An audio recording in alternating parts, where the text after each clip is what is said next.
All right, good afternoon, everyone. We're here for the CalAPA Leadership Cycle 2, Facilitating Communities of Practice. We're talking about version 8 in this deep dive, and today is August 27th, 2025. All right. So today we'll go over an introduction, go over some norms. We're a small group today, but we'll go over some norms for the group and some outcomes of today's webinar. We'll be talking about CalAPA Leadership Cycle 2 and the Google folder. I'm going to go ahead and I'll put that in the chat. But we'll be putting it in the chat throughout. Then we'll be talking about the structure of CalAPA and theory of action. We're going to go through today and talk about Cycle 2. And many of you have been in the CalAPA world for many years, but some of you are very new. And so we'll be talking about Cycle 2 like you are all new to Cycle 2. So hopefully that will be able to support the most folks in the space. We're going to be talking about accessing materials, faculty policies, and resources. There was an update summary change for all cycles in Cycle 2 in the Google folder, which I did just put in the chat. And again, we'll put it in a couple more times. We'll be going over steps 1 through 4 with an overview, evidence table, essential questions, looking at rubrics, and then some helpful hints and reminders for each step to provide to candidates. We'll be talking about those updated condition codes and some upcoming program supports and contact information. Some folks in this space might be set up as the coordinator who receives emails when we have meetings from the CalAPA email inbox. There's one group of folks that are on the ADS as listed as contacts, and then there's the web listserv email that you can sign up for yourself. So my goal is that people will get information as much as possible. And sometimes you might get stuff twice, but it's better twice than not at all. And so we'll go over how to sign up for that at the end of today's webinar. My name is Marissa Lona Lopez. I'm a consultant here with the Performance Assessment Development Team. Julie Holmes and Juliet Waltleitner are the other folks on our team here at CTC. And we're joined by one of our colleagues from Evaluation Systems of Pearson. Dr. Webb is going to be running the slides for us today and answering any technical questions. Do you want to say hello, Xavier? Yes, hello and good afternoon, everybody. Xavier Webb, and like Marissa said, I'm with Pearson and just work with the CTC to support the CalAPA program. And we'll be doing some slides and answer some questions for you today. Glad to have you all here. All right. And Dr. Nichols and Lori Thornley are not here today, but they are most likely folks who you're familiar with, especially when you look at results analyzer trainings and such. So we can go ahead and go to the next slide. If you could sign in via the chat feature, include your name, position, and your institution. It's helpful for us to know who's in the space.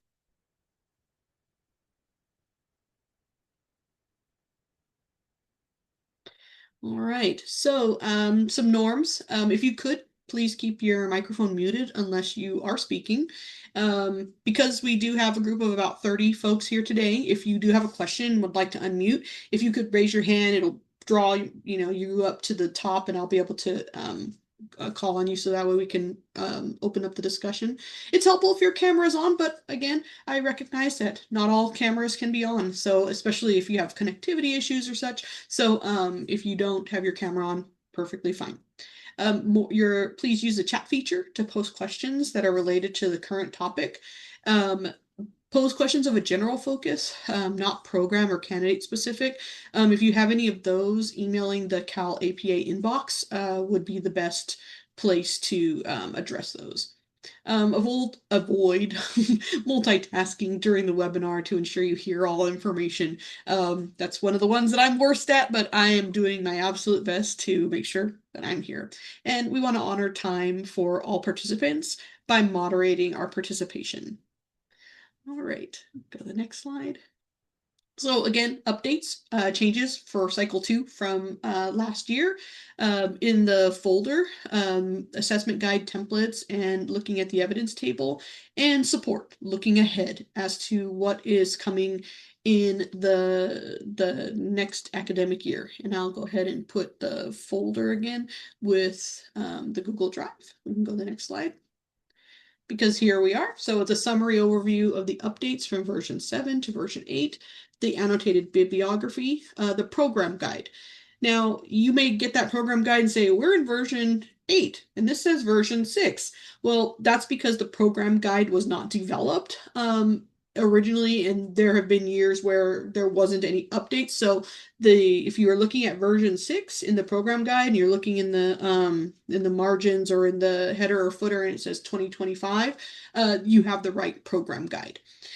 The cycle 2 assessment guide, cycle 2 templates, I just dropped the Word version of those templates into a Google folder, so you should have them there. And the slide deck from today's presentation will be put into the folder after the presentation. So I will most definitely put a copy of this as a PDF into that folder after today's presentation. All right. CalAPA structure and theory of action. There's 3 cycles that a candidate completes in their preliminary administrative services program. Leadership cycle 1, 2, and 3. Today we are focusing on facilitating communities of practice.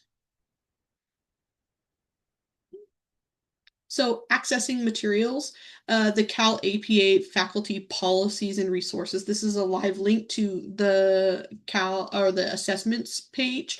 And this is where candidates and programs can find required, acceptable, and unacceptable supports, guidelines for confidentiality of video recordings, some resources, materials, preparation materials for candidates, program implementation resources if you would like to request vouchers, or also some secure examples. The CalAPA secure examples are not as up to date as we would like, and especially now they are definitely out of alignment with version 8. And so we are going to be, and I know we say this every year, but we are absolutely going to be working toward getting some materials out to programs. And now with some of the changes, now that the candidates submit commentary instead of annotations for videos, we may push out sample materials that do not include videos. And I know a candidate really would like to see how a video would go, but there's a lot of written parts that I'm sure they would like to see, so that might be something we can push out sooner rather than waiting for videos to go through all the clearances that are required for accessibility.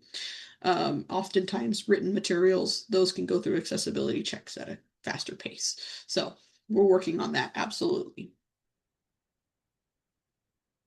So some updates for all cycles. Thank you for those of you who this is your third visit with me this month around these updates, but the table outlining the essential questions for each rubric has been moved right behind the overview, and commentary is now being used instead of annotations in cycles 2 and 3, and we'll be talking about that. Video edits are allowed for clarity. So a candidate is not required to edit any video, but they may edit videos. And what that means in cycle 2 is if a candidate is holding a meeting and let's say they set a 30-minute time, for their meeting, and items that meet the requirements of video 1, 2, or 3 that they want to submit happen in different spaces, they can now edit space out where that didn't apply to the topic and then put the 2 video chunks together within that 5-minute space. So loud music playing, graphics, any kind of that stuff, we don't need that, but a candidate is allowed to, but it's not required. And so for folks who prefer not to edit, they don't need to. As far as the rubrics have gone, we took a look at levels 4 and 5 and minimized down the requirements of a 4 and a 5 to allow for just the candidate has to do the things in level 3, right, to meet the expectation, and then to go above, they to get a level 4 and above, they do one more thing, and to get a level 5, they do above and beyond, right, the expectation, they do a 4, and then they'd have to do everything for a 4 to get a 5. The rubrics now follow their associated steps. You'll see that as you look through the guides that it's all instructions and then right into those rubrics and then they move forward. This was done to encourage candidates to really review those rubrics as they go through step by step, as that's what assessors use to score their submissions.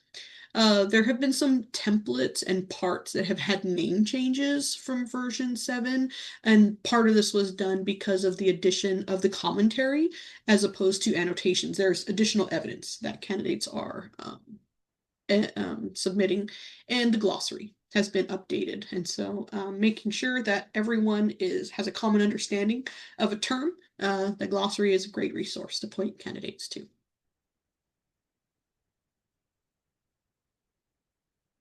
So looking specifically at Leadership Cycle 2, there's been a shift in language. In some spaces, the cycle was referred to as co-facilitation. In other spaces, it was facilitation. We went back and went through, and everything is now facilitation. The candidate is responsible for facilitating the community of practice jointly with their members. We're not candidates are not lecturing their folks, they're working together and moving a group forward, but they are leading it. We've expanded the community of practice to align with a greater number of placements, but the cycle should still be primarily at one school site. So, for example, when I was a teacher early in my career, I worked for a county office of education as a teacher with students with severe to profound disabilities. So it was a while ago. I taught at a middle school and I am in a rural community. So I did not have more than one class on my school site. My supervisor was a coordinator who had an office at a county office of education. I did not report to the school site principal. I did not participate in many of the school site staff meetings. So my colleagues, the folks that I worked with, were other special education teachers that were at sites within different districts that were all middle school teachers. So had I done a community of practice working with the students that I worked with, that my co-participants, my co-teachers would have been at different sites. And so if a candidate, when they are looking at their community of practice, it has to make sense. It has to make logical sense why they would select one teacher or participant or another. But as a leader, I could have selected my coordinator, my full-time paraprofessional, and maybe a speech and language pathologist that were all at my site. I could have done that too. But this expansion of the community of practice, like I said, was done to align with a greater number of placements, and candidates will no longer receive a condition code. If they are doing a community of practice and it's not based at one site, but it all absolutely needs to benefit students. So if they are an intern at a county office of ed as a like an instructional coach kind of capacity, and they bring all the instructional coaches together to have a conversation about how they're going to move teachers forward, that doesn't meet the minimum requirement of this cycle. It has to impact students, it has to address an equity issue. So we can speak a little bit further about that expanded community of practice, but in essence, this was done in response to the call to minimize the number of condition codes. So the question in the chat is if they work at a district and if it's at a district level. The big push is that it's at a small enough level that they can see change. Um, But I could see that perhaps it's a school nurse and they call together school nurses from two or three different sites and are working on maybe an initiative that they got to from the data they collected in cycle one. Um, what we will be doing is taking a look at these communities of practice. If they make sense, if they're at a district level, if it makes sense, then we will be able to score. But again, if it's for teachers, it will not be something that that we're addressing students. So Alex, you have your hand raised. Yeah, just to clarify this. So I guess because what I'm reading here, the headline is primarily at one school site. So whatever the educators from their COP will come from, if they come from different sites, that the work will be done at a specific school site versus across three or four. Is that a fair assumption?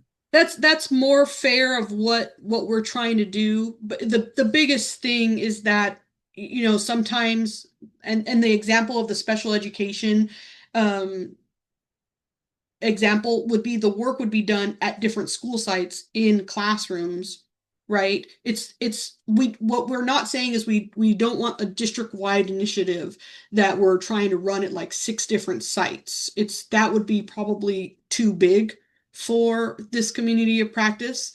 It's more like I'm trying to trying to explain. It's more like it'll primarily most of the submissions that we will get will be primarily based at one school site.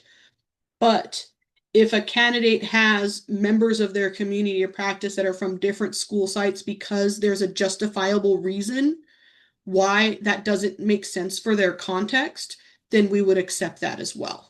So then to Julie's point about the context that they describe, would they describe the context across multiple sites or identify a single site and indicate that the work is being done at multiple sites? That one. So they would justify why.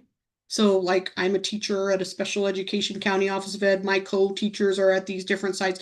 They would describe that context and then do the work because each of the teachers, that are engaged in the work would be working on that strategy, right? And so they'd be working on that strategy with the students and then they'd come back together and talk about early returns on data. Does that answer Julie and Alex? I'm sorry, I want to make sure. Well, yeah, in part, I think part of it is when they're describing the context of prior practices, are they focusing on one site or are describing all the sites that would be implicated? I mean, this was probably not a very common situation, but when it does happen, the candidates require some guidance. Right, absolutely. And that's part of it too. We didn't see too many candidates trying to do these at, different spaces, different sites. It's just when you do have a special case, we don't want someone to feel the need to stage or script because it's not an authentic practice into their placement. That's part of why this is being addressed. So if you can discuss with that candidate and they describe if they like I've said if they are a school nurse and they're working on an equity issue that they see with other school nurses and they are addressing the needs of students, not necessarily guiding teachers to address students, right? It's directly impacting students. um, that's that's the context they would need to describe and the participants they would need to give their justification for their participation. So Okay. if you and then Mari, I think you have a question. I'm sorry, was someone unmuting? Okay, Mari, yeah, if you absolutely have a special case guidance, please reach out to the CalAPA email address, calapa@ctc.ca.gov, and then we can take a look and talk about it because I know this is something new and we are shaping it with this cycle. But again, it's in response to minimizing / eliminating condition codes for content with candidates. As far as the independent study programs in prison settings, um, Tish, what is your question about those? I just want to make sure I'm clear.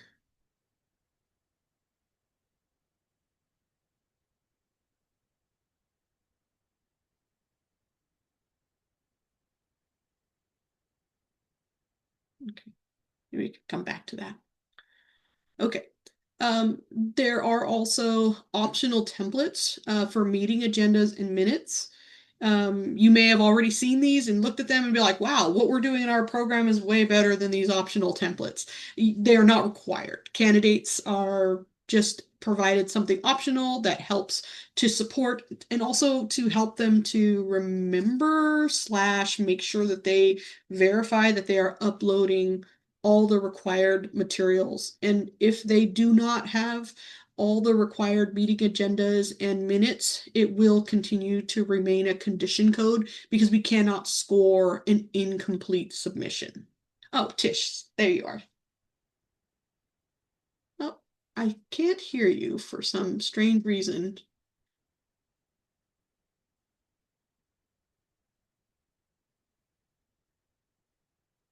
Hmm. It's sometimes it's that when you unmute, you have a different microphone or something. It's sometimes it's going into a set of earphones. But you could also drop it in the chat and I can address it. And then, like I said earlier, allowing for video edits and commentary instead of annotations. So sometimes, or sorry, the instead of the video where the candidate would be time stamping different pieces and the box would pop up and they have a drop down of the annotation titles and then give their description, it'll be a Word document where they will note the what they are doing and why and complete that narrative analysis in a Word document. Okay. All right, so leadership cycle 2, an overview. The candidate is to inquire and describe the current context, culture, and practices of collaborative professional learning in their or of communities of practice in their context. So, however, wherever they are working, how are these things going? What is we doing now? And they're to select a group of 3 to 5 educators. 3 is the minimum, 5 is a good size group, and we get a lot of candidates that email us. I selected my group of educators and one is not able to participate anymore. That's why it's good to select 3 to 5, possibly 4. The folks need to be there. They need to be able to participate. It's always good to have backup people to make sure that they have the right number of people in their community of practice. And the candidate is then, to really review and, the area of educational focus related to student learning need and using available student data, the context, vision, mission, and goals. And the CalAPA cycles, the candidates can use what they worked on in cycle 1 to complete cycle 2. They don't have to, but they did a lot of research for cycle 1. And so it'd be good to be able to use what they did in that space to be able to move forward. Okay. So this is the evidence table here. So inquire about that described current professional learning context and investigate the role of collaborative professional learning. You'll see in your context as opposed to at your school in many spaces, and that's to address the shift with that condition code and allowing for a greater number of placements. Again, I believe that we'll see the vast majority of candidates completing these cycles at one school site, but for those candidates that are in a placement where that's not necessarily conducive to what they're doing, that might be a space to work with them and to talk about the differences in a context and work with us to ensure that the candidate is meeting the expectation of the cycle. Based on available student data, identify an educational focus, and that can be student learning or well-being. And then based on that area of focus, select an appropriate group of educators.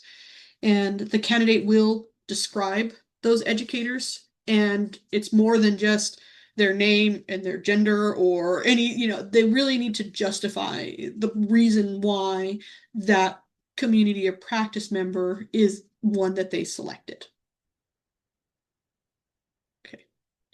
So inquiry into collaborative practices, right? They're going to check in with teachers, staff, and school leaders. Now, that term was shifted this year to be more inclusive of PK3 and folks coming into this space from the early childhood education setting. But most likely in next year's iteration, it will be school leaders / administrators, because in this space, candidates are aspiring or intern administrators. They need to be checking in with administrators, teachers on special assignment that also support this collaborative professional learning are excellent people to check in with. But again, we really want to encourage candidates to be working with administrators. And then they're going to select that area of focus to establish or join a community of practice, right? If there is already an established community of practice, the candidate can join that community and lead it for the purposes of CalAPA Cycle 2. So the essential questions: how does the candidate describe and analyze the role of current practices? And how does the candidate select an area of educational focus? And how do they choose that group of educators? So the essential questions frame the rubrics. We could take a look at the next slide. We have 2.1. And looking at level 3, they provide a detailed description of the role of current practices of collaborative professional learning and a thoughtful analysis. So taking time, thinking through and looking at how the practices relate to student learning and our well-being. In level 4, they explain the relationship between the different forms of the collaborative professional learning and how they've impacted student learning, providing evidence from observations, documentation, surveys, student work, and/or consultation. So taking level 3 and just going above, and then that beyond, they critique the collaborative professional learning in their context, and they cite evidence based on adult learning theory, processes, or research that supports or refutes the practices. Take a look at the next rubric here. So the candidate selects an area of educational focus, citing data. And again, they can choose to use the work they did in Cycle 1 to drive their Cycle 2, or they can select a different set of data and be able to make their community of practice focus based on that data. But it really does need to be rooted in data, and it needs to be explained by the candidate how it connects to the school's vision, mission, and goals. And then the candidate describes their community of practice members by demographic characteristics, job descriptions, titles, assignments, and positional relationships, and then provides a clear reason for each member's inclusion. So depending upon the data and the problem of practice that they're addressing, they need to explain and be clear as to why these folks are included. So some helpful hints, working with an administrator to investigate the role of current practices and think about how these practices relate to student learning and or well-being. They should choose an area of focus, and it needs to be data supported, and it could be related to Cycle 1, but they could choose a different focus. The candidate must make that connection between the vision, mission, and goals and the educational focus. And the candidate will either form or join an existing community or practice at their school site or within their educational context. And the candidate needs to describe those members more than just demographic pieces. They need to provide a clear rationale for why those folks are included and how they will help support move the community or practice forward.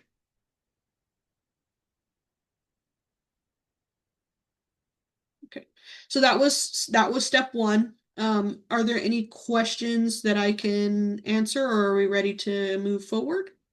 I think I'm just going to check in the chat real quick to make sure. Marissa, I have a question. Yes. And I'm sorry, you probably are answering this. I'm just trying to get really clear. And this is around clarity around the problem of practice. I know that based, and I've been working with Joe a lot trying to get an understanding, and still think I'm missing it. So based on the past, it had to be like to be a student learning or a well-being problem like scores or student connectedness suspension. And then the strategy was specific to moving the needle on that specific problem of practice. Or is this an adult-centered practice that needs to be addressed? Like we as adults, this is a practice that is not impacting our kids the way we're hoping it would. No, the first one that you The described. first one. Yeah, it's a Okay. strategy. So there's an issue, there's an equity issue that you're addressing with students.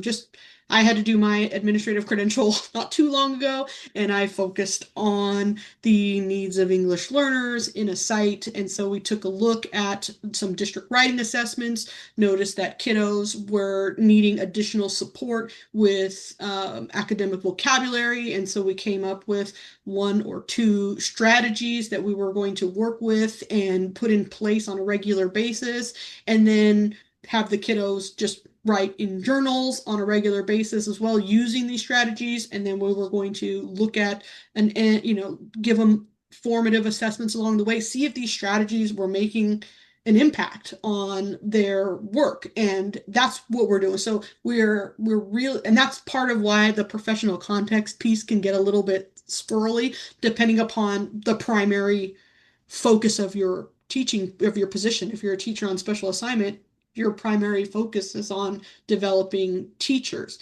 whereas this is moving the needle for students.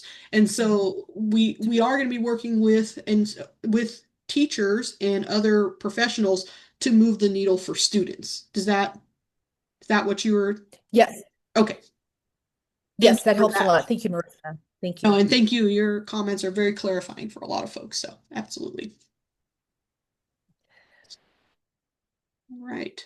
So let's see here. Step 2, right? This is the plan. This is where the candidate will meet with their community of practice and use their facilitation skills to help the group collaboratively choose one problem of practice to improve student learning and or well-being based on the identified area of educational focus. And then with that group, they're going to choose one relevant evidence-based strategy to implement to address that problem of practice. And again, thank you for that, for the question. It's working with adults to move students forward. Okay, we can go ahead and take a look at the next slide here. So in this evidence table, they're going to hold a planning meeting. Now, it gets a little confusing for folks. They do not need to record the planning meeting. They will submit an agenda. They will submit minutes. They will have a written narrative, but they do not video record this planning meeting. But they do create that agenda. They do record minutes. The candidate and the participants agree upon a problem of practice and jointly together, right, select one relevant evidence-based strategy to address that agreed upon problem of practice.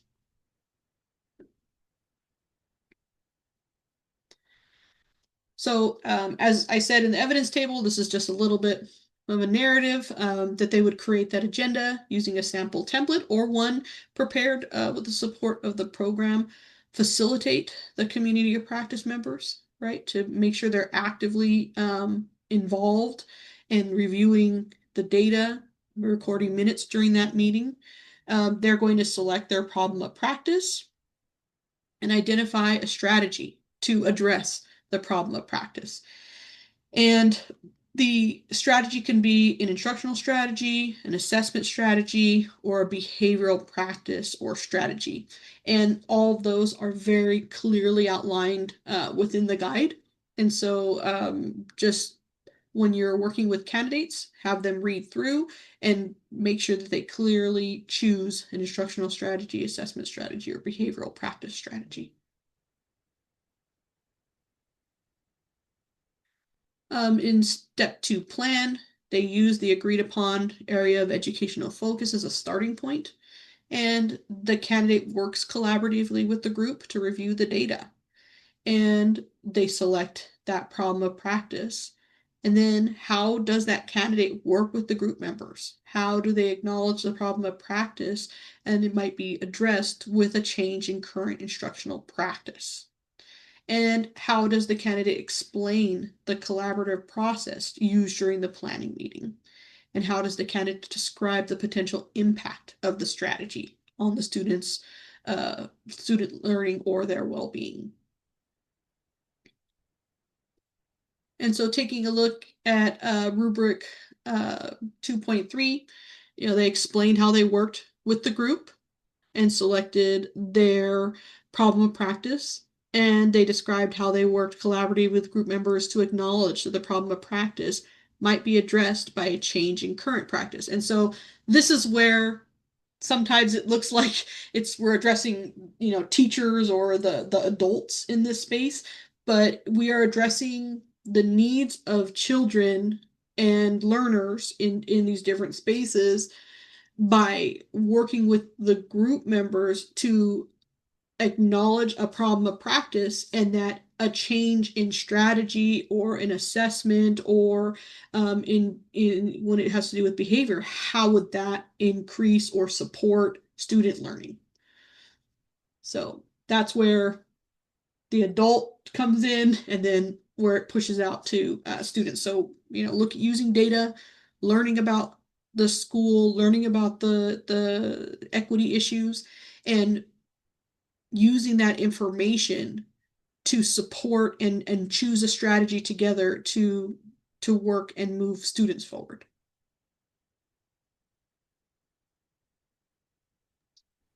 And Marissa, there was a question from Donna in the chat. Sure. So let me see here. Can you provide some clarification for coaching? Since in essence the group is convened already, how can a candidate best work with their community of practice to agree upon a problem of practice? So Does that make sense? Because I'm how are you? yes, well, and you, Donna? Well, okay, so maybe other programs have this too. When we're doing our coaching sessions and, we encourage our candidates to build upon their cycle one.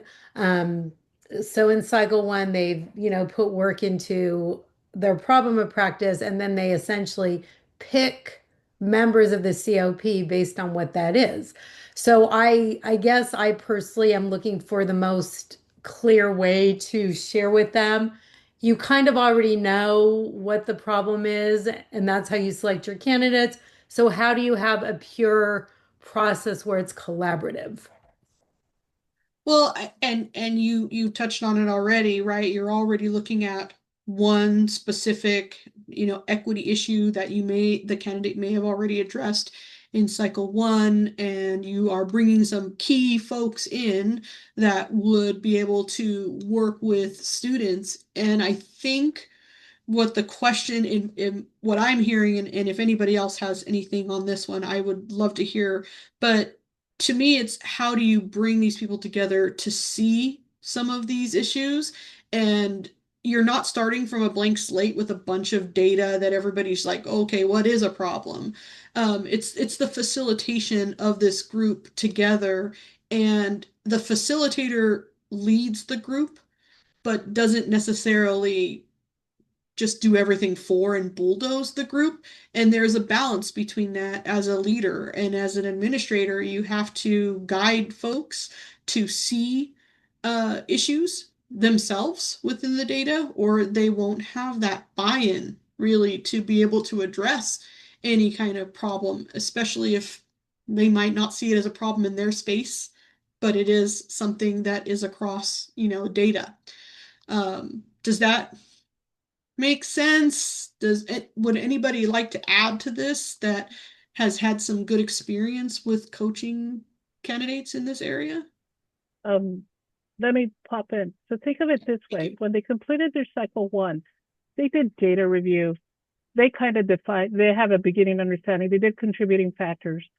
But they just created a plan, right? They just created this plan and they may have chosen two strategies. Okay. And then they got some feedback, but they didn't implement anything, right? That's where it stopped. So here you've convened the team and say, let's look at this data. What do you see? Okay, and their temptation will be to say, here are the contributing factors. No, have them facilitate the group of what do you think the contributing factors are? What do you think we can do? And then they say, let's select a strategy. Now they've been through it already, so they can help them. But so that's it. You're facilitating the group and they say, let's do one thing, not a million things. Let's do one. So it's the guiding them of how to lead a team. Okay. Thank you.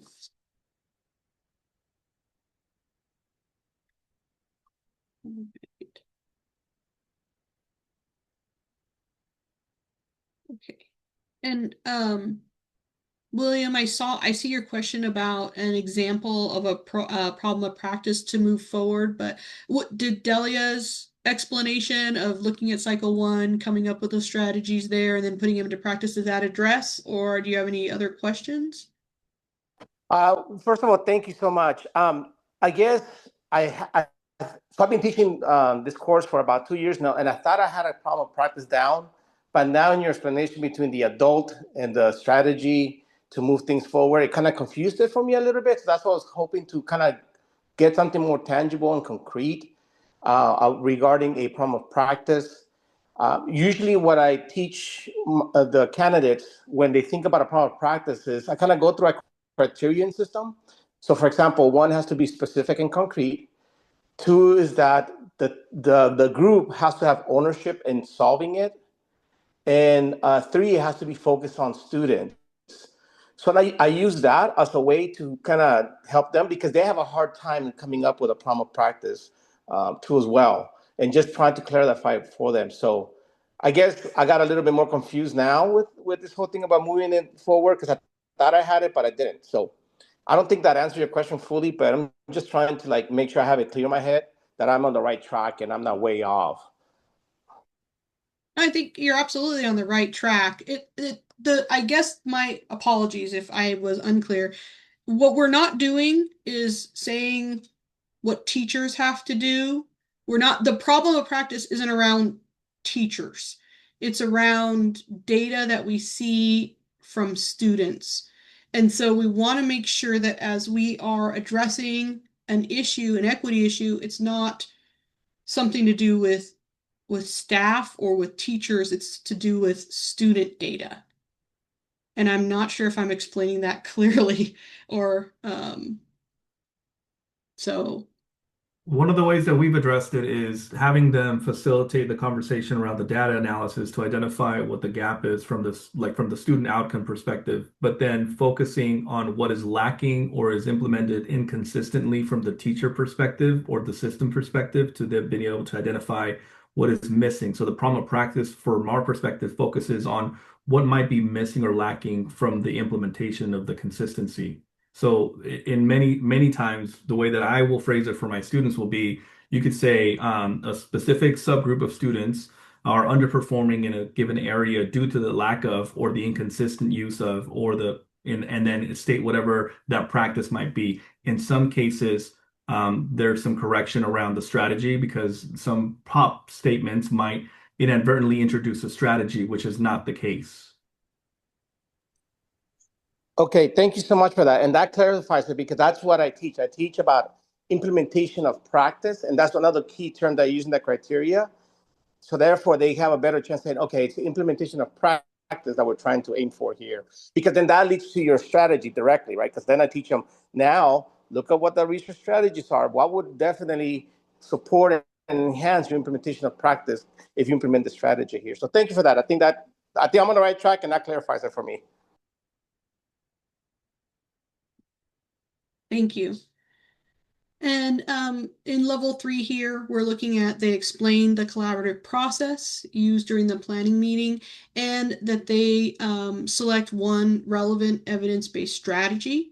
And the candidate, they describe the potential impact of that strategy on student learning and or well-being.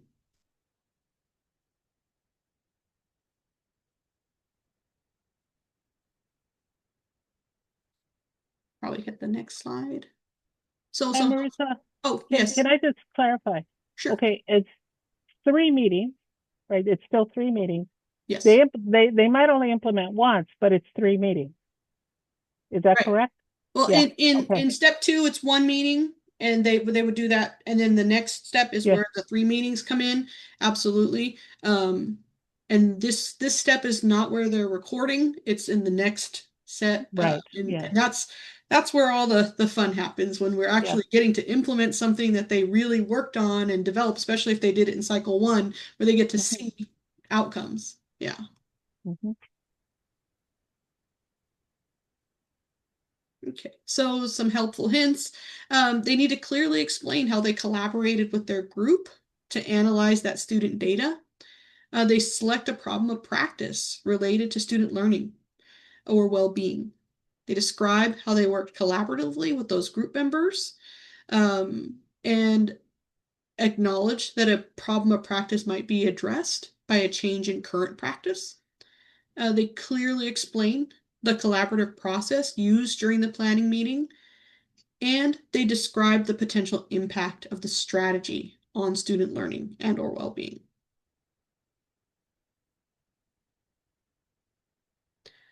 Daniel. Um, I'm sorry to kind of go back to what we just talked about, the problem of practice. Kind of confused by what you said previously in reading from, and I know that the definition in the glossary has changed, but 2 versions ago, the problem of practice was described in the glossary as focused on the actions of the practitioners in the system as they strive to improve instructional or systematic problems, which is why we guided our candidates to again think about the problem of practice is the need for teachers, or it's the need for practitioners at the school. It was focused on what they needed to do. But I just want to confirm, are you saying that is no longer the case? That the problem of practice, what a problem of practice where it's stated it's the need for teachers to use comprehension strategies to support students, English language learners. Are you saying that that is no longer a valid problem of practice? No, I guess, okay, I apologize for anything that I might have missaid, or that I might slip up on this. The problem of practice needs to be around student outcomes. So we need to look at data and recognize that a student outcome is the focus of the problem of practice. The teachers will implement something, or the folks who are in this community of practice will implement a strategy to address the problem of practice. And so if the student outcome is around, development of academic language for students, then the teachers would implement a strategy to address that outcome.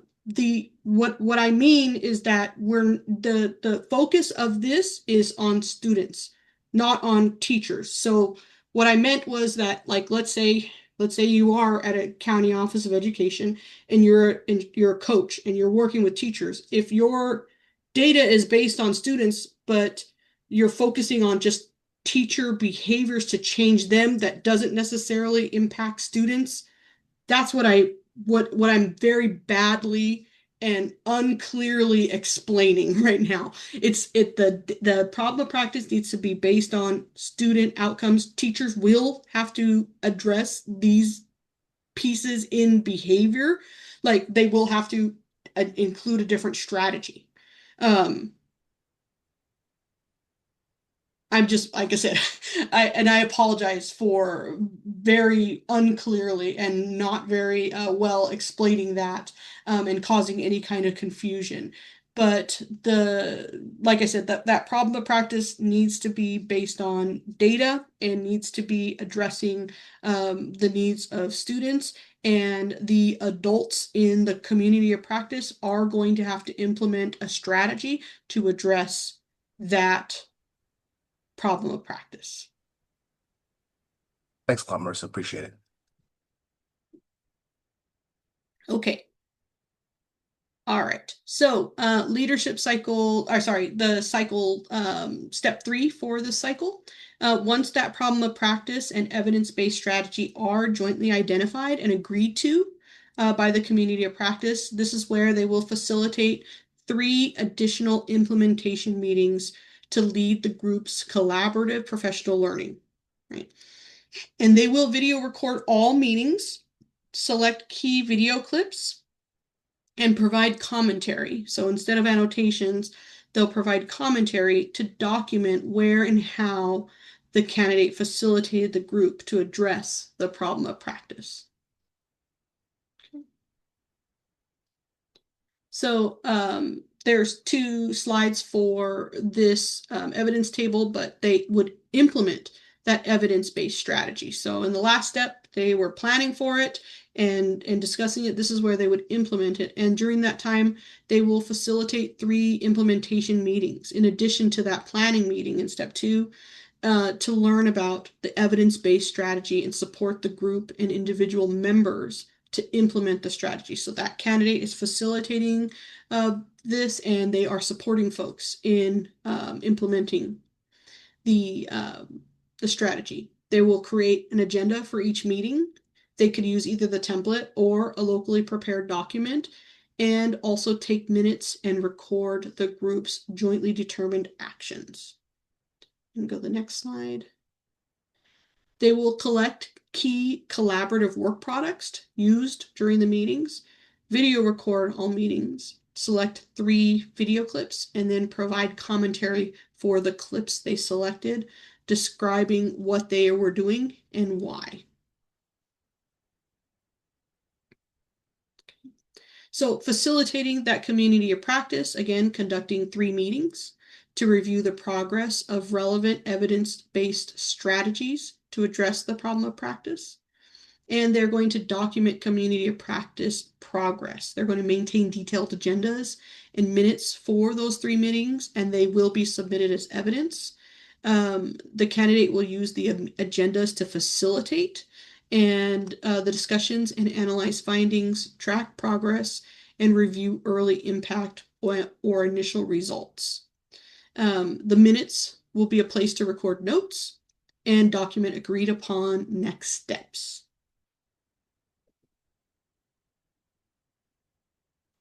They would conduct and video record the implementation meetings. Again, the candidate and 3 to 5 community of practice members must be seen and heard participating in the meeting.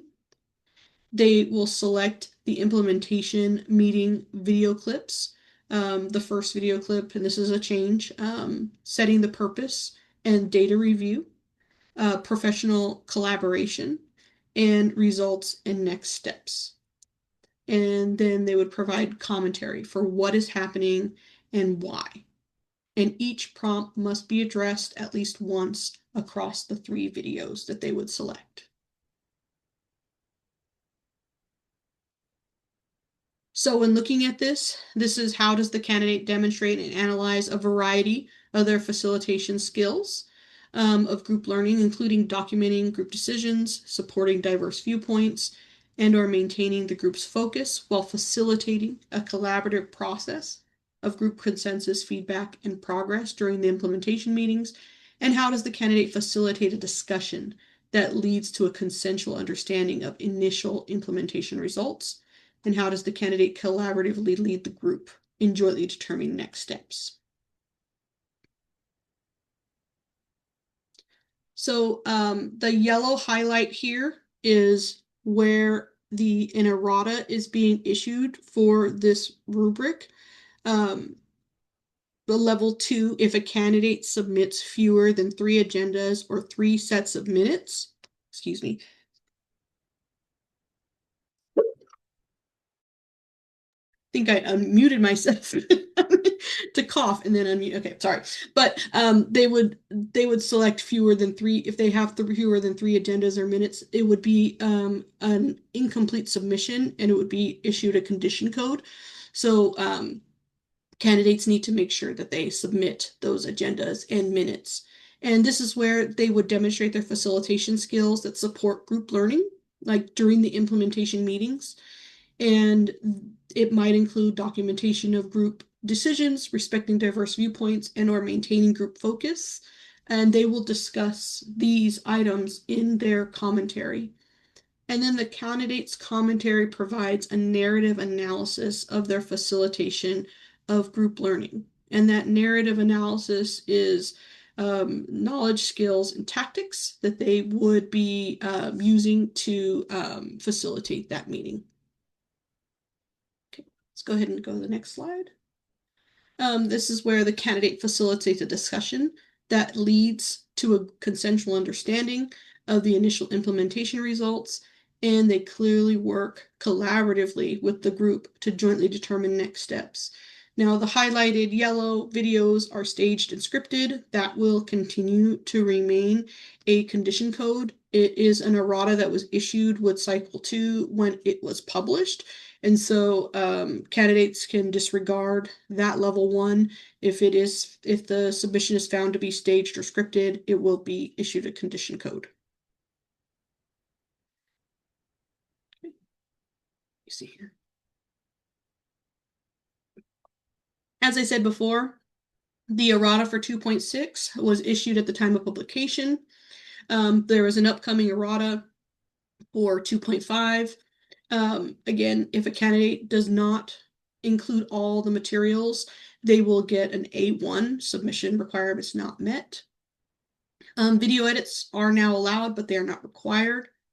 The upcoming errata will also include the assessment guide on page 21. The guide reads that each prompt should be addressed at least once. It will read must be addressed at least once across all videos. The candidates can now complete commentary instead of annotations to describe what they are doing and why in their implementation videos. And the commentary can be written, verbal, and or ASL. And the requirement to discuss the value of shared norms is no longer in place in video clip 1. Okay.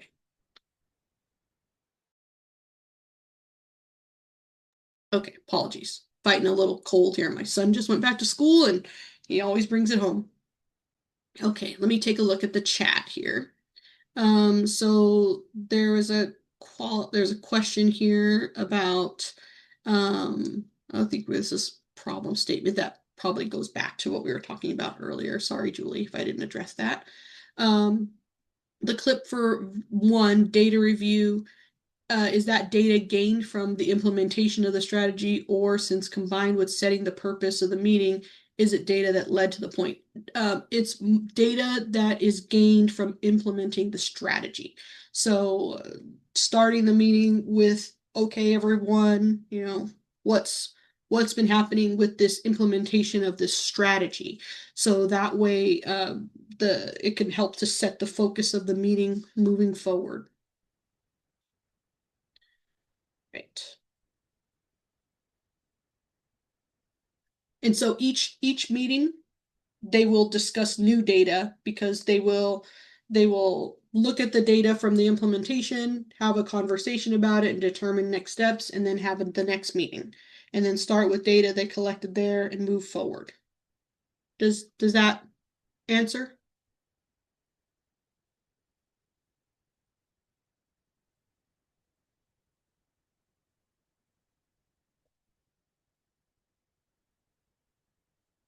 Okay.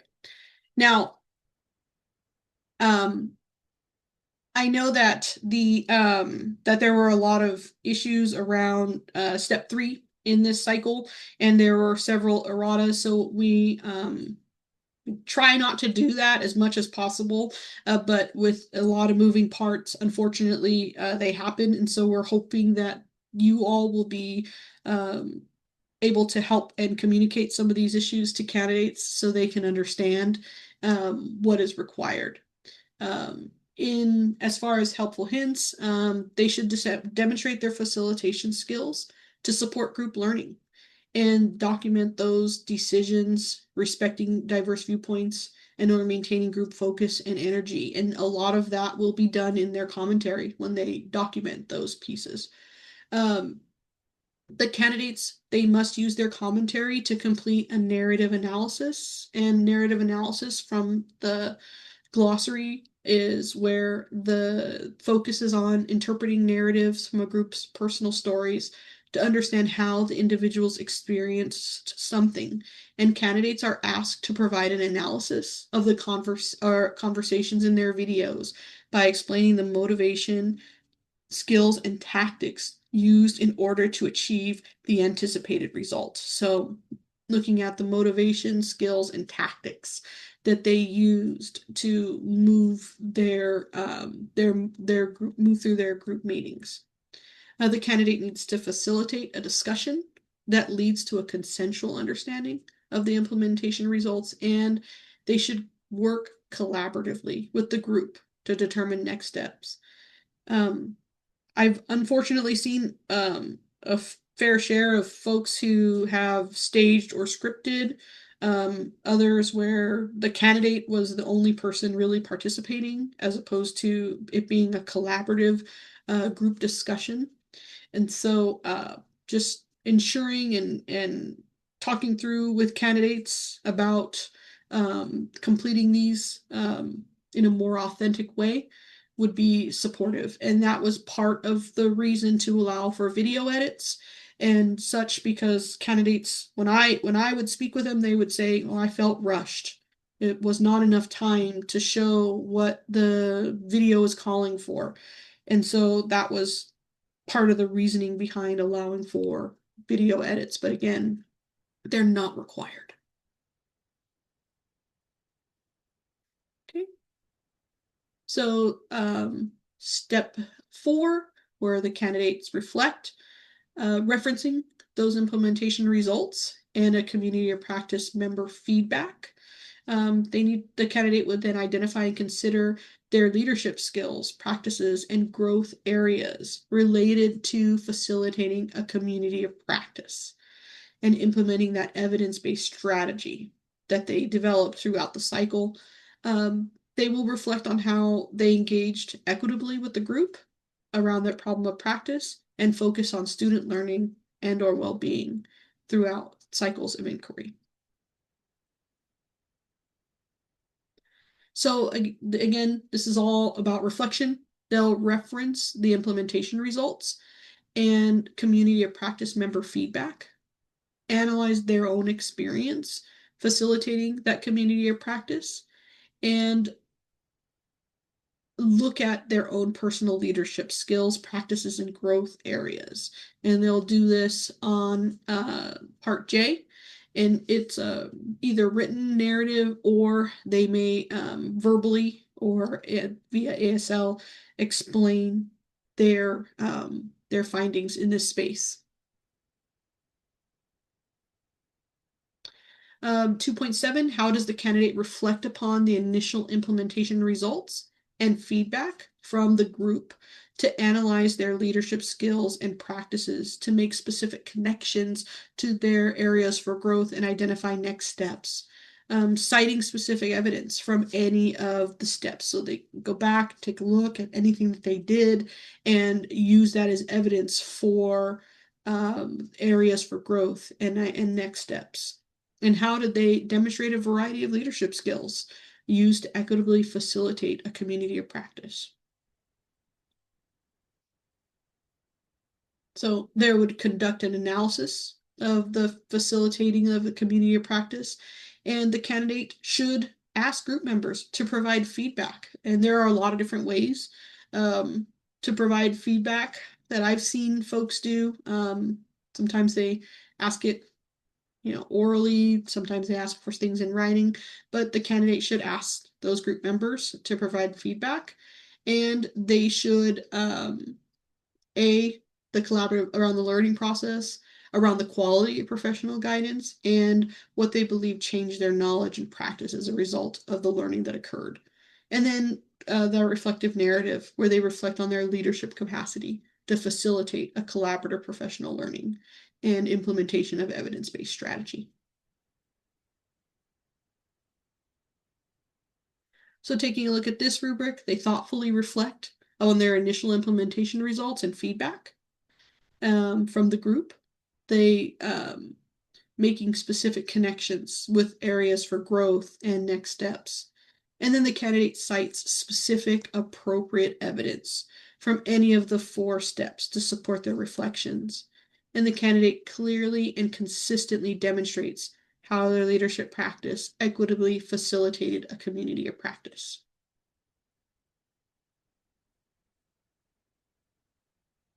So some helpful hints and reminders for step 4. The reflection can be written, ASL, or video recorded.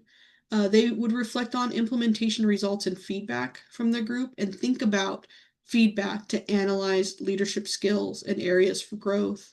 And the candidate would cite specific appropriate evidence from any step to support their reflection and inform their analysis, and then describe how their leadership practice equitably facilitated a community of practice. Okay, going into condition codes. This is a slimmed down version of the condition codes that will be used for CalAPA in year 8. A1 is the submission requirements were not met. So if a candidate submitted their documents and did not have the required number of agendas or minutes, they would receive the condition code of A1, and that would be accompanied by an email to a program coordinator to be able to describe what the conditions were for receiving the condition code. A2 will continue to be that if they submitted a cycle in a different area they were registered for, that doesn't necessarily happen as much in CalAPA as it does in CalTPA. But if the videos were determined to be staged or scripted, again, that will remain a condition code for both cycles 2 and 3. And then the multiple condition codes apply, and the candidate should get an email with a more detailed breakdown. B1, if the file can't be played, if it's inaudible, unintelligible, if it's blank, right? That will be a condition code. If an audio file, if a candidate completed their cycle with an audio, with any kind of feedback or anything that they're submitting, if it can't hear it, if anything's blank, it's a lack of evidence and it will be considered a condition code. Incorrect templates. Now,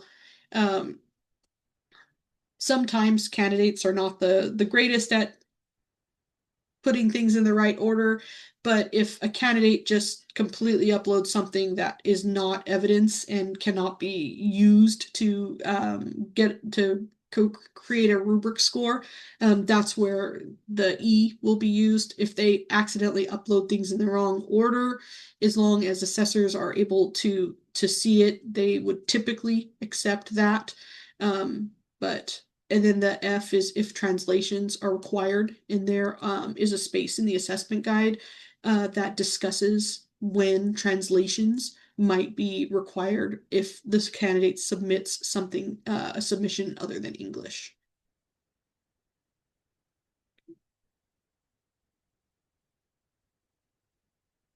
Are there any questions about the condition codes list that's here?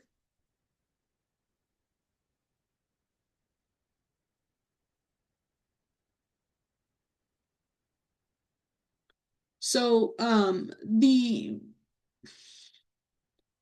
that will have to be something, it's because I'm sorry, I'm reading from the chat.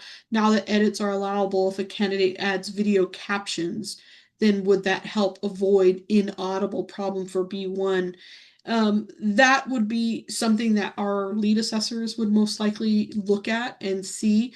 The biggest thing is that they're supposed to capture that evidence via video, but if something is mumbly or too quiet and challenging to understand, and providing video captions would help. That would be probably on a case-by-case basis where we would take a look and see what was submitted in the video and determine whether it's a condition code or could be used as evidence.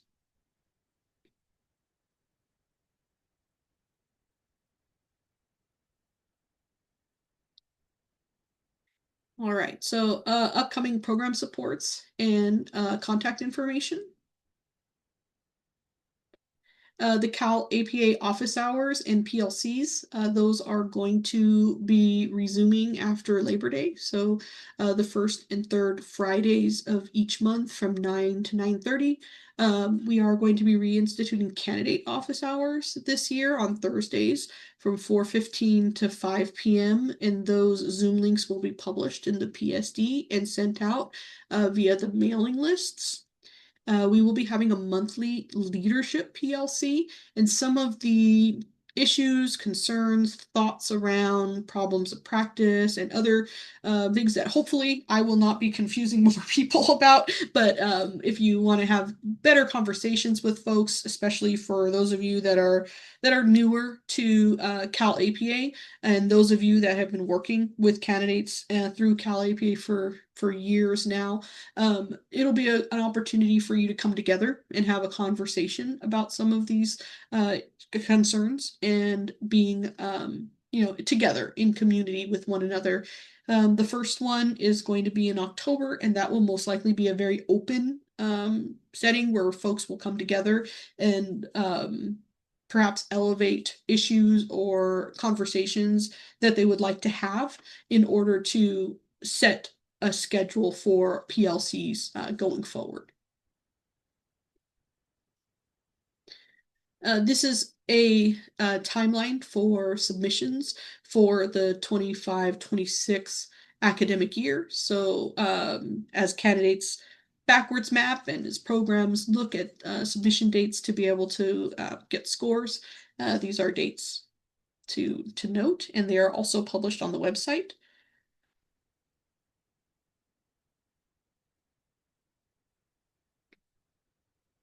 Okay. The Cycle 1 deep dive, we do have a link to the YouTube recording and a link to the resource folder embedded in this presentation, which I will put into the Google folder as soon as we're done here today.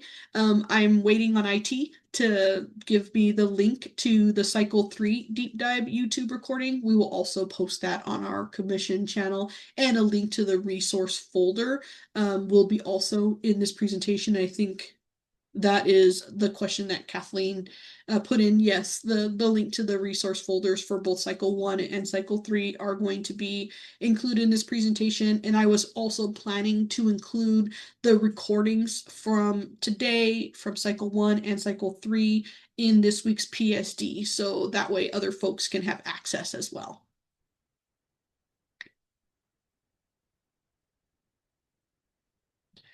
We do have some upcoming digging deeper sessions using video commentary to reflect and improve practice. In that space, we hope to speak to that narrative analysis and how a candidate would discuss that motivation, skills, and tactics in their commentary using the commentary template as opposed to the annotations. We will have a session on program guide and candidate supports coming up in October, and coaching and mentoring teachers and leaders. So working with candidates to coach teachers, and then also best practices from programs around coaching their own candidates as they are aspiring to be administrators.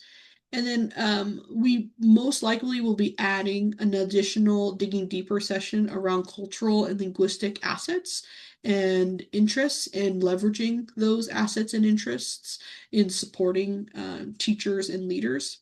And then we'll start the year off right, supporting all educators. Those will be strategies to support both candidates in program and you all as faculty.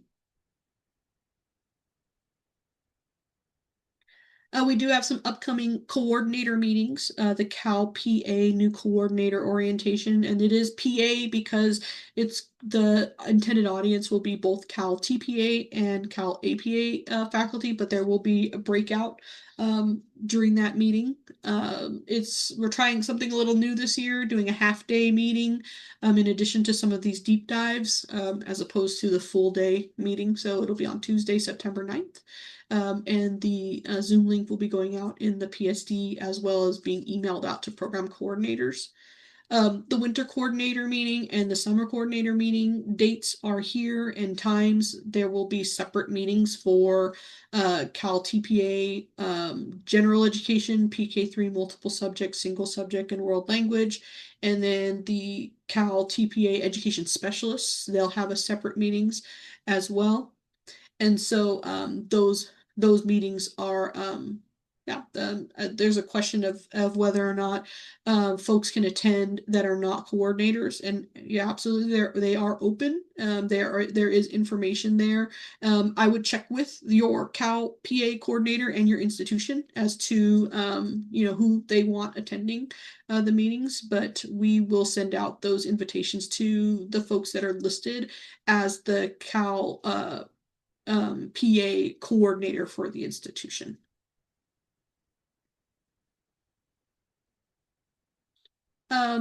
Please do update your ADS and make sure that your Cal APA coordinator is being listed there, so that way we can have the right person to send information to.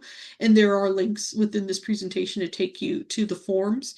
And if you are still having trouble making sure that your contact person is the right person listed in the ADS, please email us at the Cal APA email address, and I can forward that over to the ADS folks.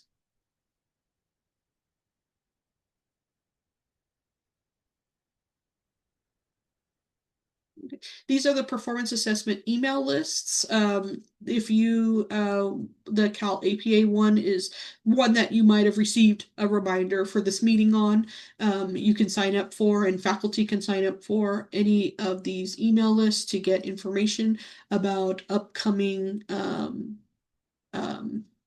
dates and meetings and reminders. Let me see here. Oh, apologies. I missed a question in the chat about office hours. Will candidates be able to receive technical support related to video edits from Pearson or CTC during office hours? I just want to make sure do you mean like how they would make a video on their individual computer as technical support, or just what are the requirements of the video during office hours? I think Michelle had that question. Yeah, thanks. So even before the edits were allowed, we would have to address with candidates how to kind of clip the notes, right? And we didn't have to go through the whole non-continuous issue.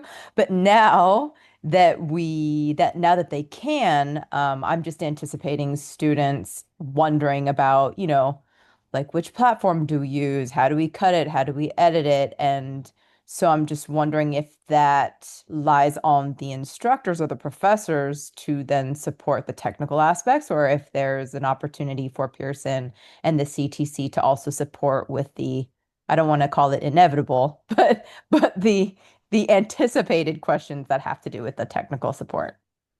Yeah. No, we absolutely can answer questions, but we can't say that you should use one program over another to record or do any kind of edits. And so when I was program faculty, I used to actually have IT folks come and talk to candidates about different ways that they can edit videos and clip them or from a larger video.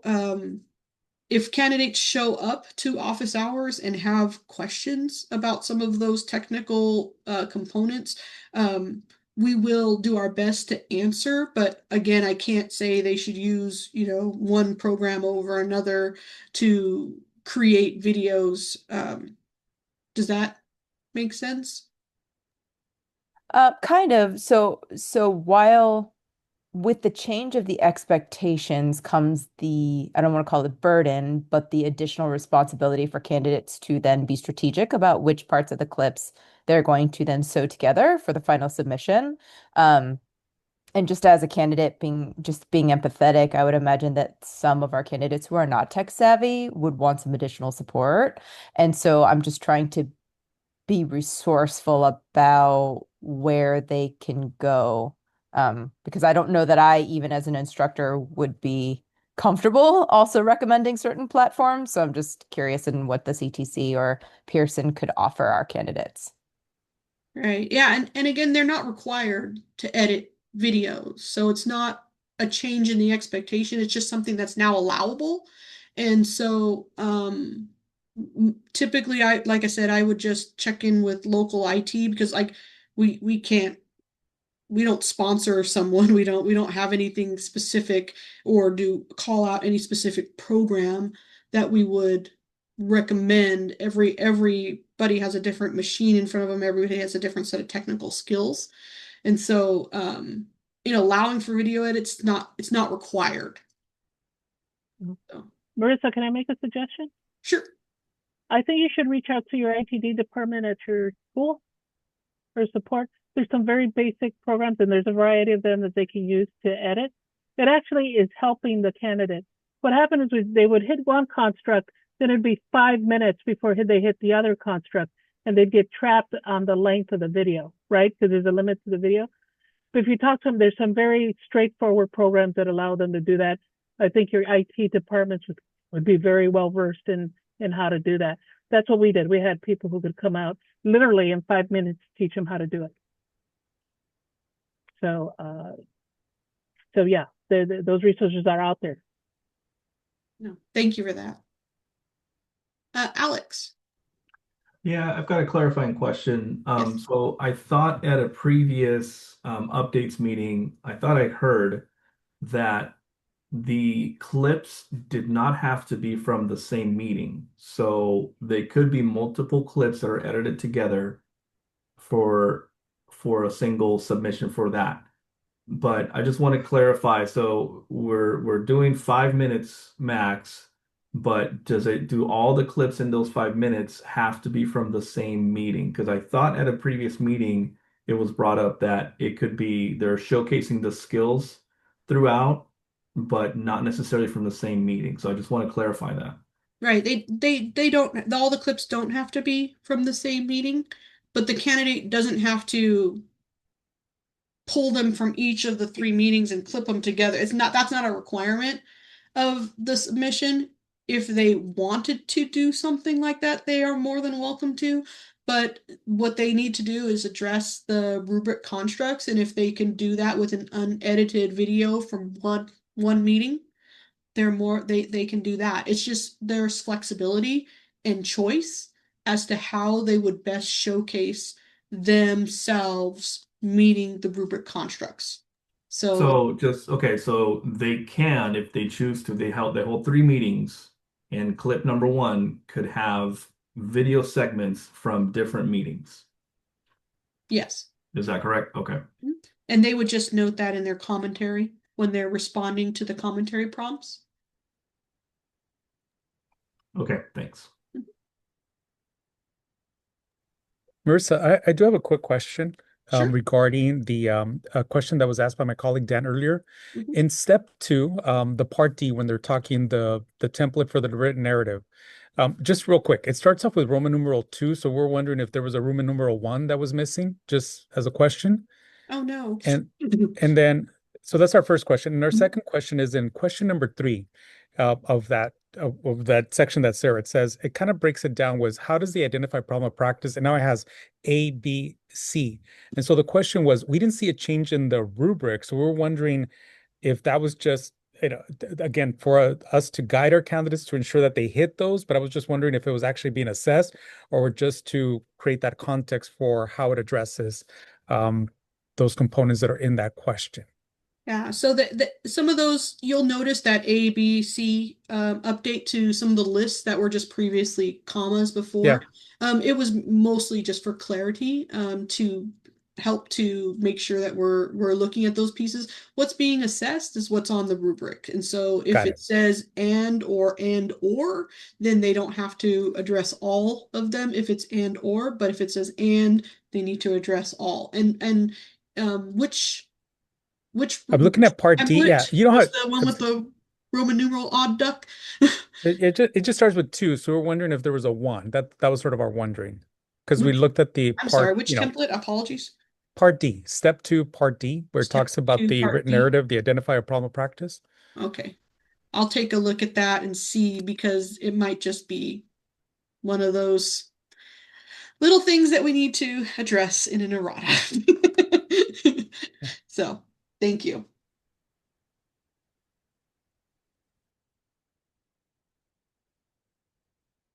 All right. Again, these are the performance assessment email lists. I think we can go to the next slide. Communication and the YouTube channels. We will be posting the recording from this session in that space. And there's some questions about folks. It was interesting. Folks, candidates, they want to attend some of these sessions, and I would say that especially like the webinar for program guide and candidate sports, that's really intended for faculty, where they can find information and how they can support candidates. But we will be recording these sessions and posting them on our YouTube channel, and candidates can absolutely find them. And I've heard from several candidates that they watch these recordings in support of themselves completing their cycle. So typically those digging deeper sessions are, the intended audience is faculty, but watching the recording is absolutely not a problem for candidates, or pushing it out as a resource to candidates is not an issue. Okay. We can go to the next slide. Thank you. And I want to make sure that we stay on if there are any other questions that were not addressed. And thank you so very much for your participation in the questions you've had so far. They're very, very helpful.